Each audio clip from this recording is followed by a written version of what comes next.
घूसखोरी हो रहा है कि कहीं ऐसा ना हो जाए कि वो बिल्डिंग ही कोलैप्स हो जाए।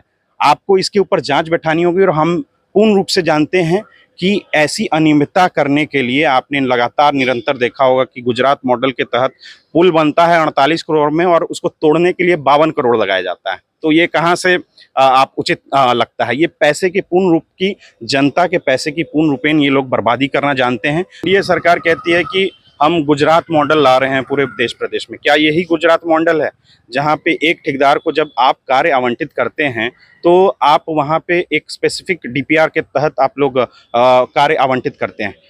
नमस्कार, आप फर्स्ट लुक बिहार देख रहे हैं और मैं हूं अभिषेक रंजन। देखिए कि अभी मुजफ्फरपुर के सर्किट हाउस में है और यहाँ पर नेता प्रतिपक्ष तेजस्वी यादव जो है अब पहुंच चुके हैं और कल की तैयारी को लेकर अहम बैठक की जा रही है। ऐसे में हमारे साथ बातचीत करने के लिए बुचाक विधायक अमर पासवान जी है, तेजस्वी यादव जी पहुंच चुके हैं। क्या कुछ तैयारी है? बिल्कुल, सभी गणमान्य कार्यकर्ता सभी लोग यहाँ पे मुजफ्फरपुर जिला अतिथि गृह आए हैं और नेता भी अपने कार्यक्रम को करते हुए यहाँ पे अतिथि गृह आए हैं, क्योंकि कल जो है 16 तारीख को और 17 तारीख को मुजफ्फरपुर में कार्यकर्ताओं की बैठक होने वाली है और पुरजोर जोरों से स्वागत हुआ है और हमारे जो कार्यकर्ता हैं अभी नेता से मिल रहे हैं और आगे की जो बैठक होनी है उस पर अपनी बातें रखते हैं। तेजस्वी यादव के द्वारा एक आरोप लगाया गया कि आप लोग के कार्यक्रम में सीआईडी वाले पहुंच जाते हैं। देखिए, ऐसा होना नहीं चाहिए और राज्य सरकार अगर ऐसा कर रही है तो बिल्कुल अनैतिक काम कर रही है कि किसी पार्टी का अंदरूनी जो है एक अपना वहाँ एक मंच साझा किया जा रहा है। पार्टी में कैसे पार्टी को और विस्तारित किया जाए, कैसे उत्थान किया जाए, इसके ऊपर चर्चा हो रही है। यहाँ पे कोई सरकार के विरुद्ध कोई कार्य नहीं हो रहा है। वहाँ पे ऐसे कर्मी अगर आएंगे तो मुझे लगता है कि बिल्कुल गलत है।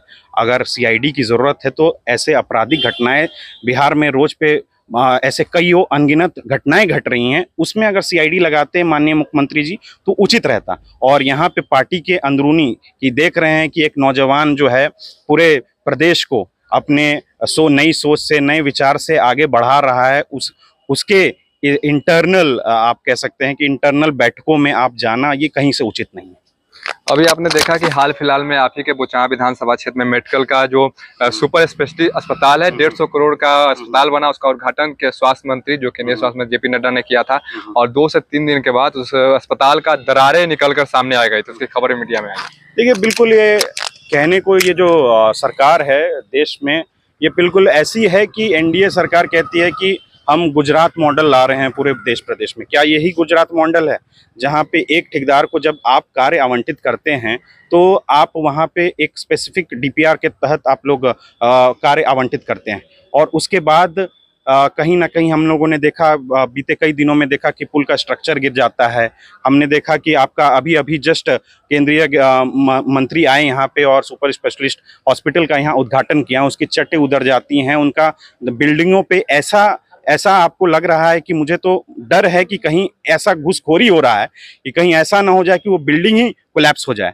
आपको इसके ऊपर जांच बैठानी होगी और हम पूर्ण रूप से जानते हैं कि ऐसी अनियमितता करने के लिए आपने लगातार निरंतर देखा होगा कि गुजरात मॉडल के तहत पुल बनता है 48 करोड़ में और उसको तोड़ने के लिए 52 करोड़ लगाया जाता है। तो ये कहाँ से आप उचित लगता है? ये पैसे के पूर्ण रूप की, जनता के पैसे की पूर्ण रूपेण ये लोग बर्बादी करना जानते हैं।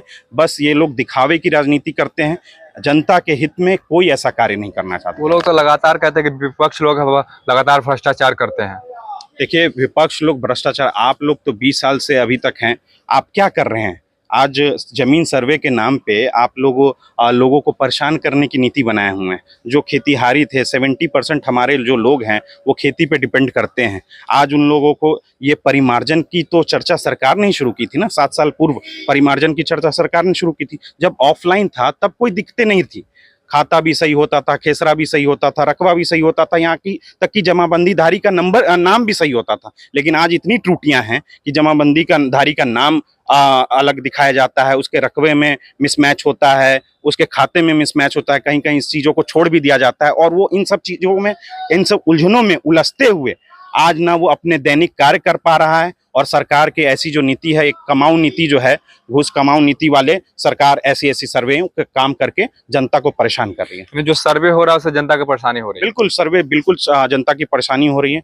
आप हर दिन रोज जो है एक नई नई ये समाचार में एक नई नई अपनी बातें रखते हैं कि सर्वे में ये होना है वो होना है, लेकिन मैं ये कहता हूं कि सभी चीज़ों को एक उत्तम तरीके से आप लोग क्यों नहीं इसको एक ही बार में इसमें डाटा को कलेक्ट करते हैं। आपने परिमार्जन से परिमार्जन प्लस कर दिया, लेकिन कभी आपने सर्वर साइट को देखा है कि वो कितना स्लो चलता है। लोगों को उस पर जो अपने आवेदन है उनको जब डालते हैं तो फिर वो लोग इतने स्लो चलते हैं कि 5-5 घंटा लग जाता है उसको अपलोड करने में। तो जब आपकी नीतियां ही सर्वर्स ये सब ठीक नहीं रहेंगी तो जनता तो परेशान होना ही होना है। तो अपनी नीतियों को सही कीजिए। और जो हमारे नेता प्रतिपक्ष हैं तेजस्वी जी, उनकी नीति और सोच बिल्कुल उचित रहती है, जिसका परिणाम स्वरूप आपने देखा है। जब वो सरकार में आए थे, 17 कम समय के लिए आए, 17 महीनों के लिए आए, 5-5.5 लाख लोगों को नौकरी देने का काम किया। और आपने पर्यटन नीति के ऊपर उन्होंने काम किया, आईटी नीति के ऊपर उन्होंने काम किया।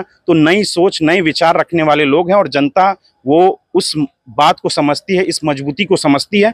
और जनता इस बार के जो चुनाव आने वाले हैं 2025 का, आपको ये जवाब देगी मुख्यमंत्री को कि उनकी जो पुरानी सोच है वो धीरे धीरे धरातल पे कहीं गायब होती जा रही है और हमारी नई सोच जो है उभर के आएगी। और जब सरकार बनेगी तो और अच्छी नीतियों के साथ बिहार को आगे डेवलप करेंगे। यानी कि आप लोग अभी से चुनाव की तैयारी में जुट गए हैं? बिल्कुल, चुनाव की तैयारी में जुट गए हैं और लगातार निरंतर हमारे नेता अब ये जो हमारा कमेटी बना है और अभी जो हम लोग कार्यकर्ताओं के साथ बैठक कर रहे हैं, हम लोग इसको और विस्तारित करेंगे। कहीं जो भी हमारे कार्यकर्ताओं के द्वारा इसमें माननीय नेता सभी लोग से इस बारे में जानकारी भी लेते हैं कि कहाँ कहाँ कैसे हम लोग पार्टी को और मजबूत कर पाएँ।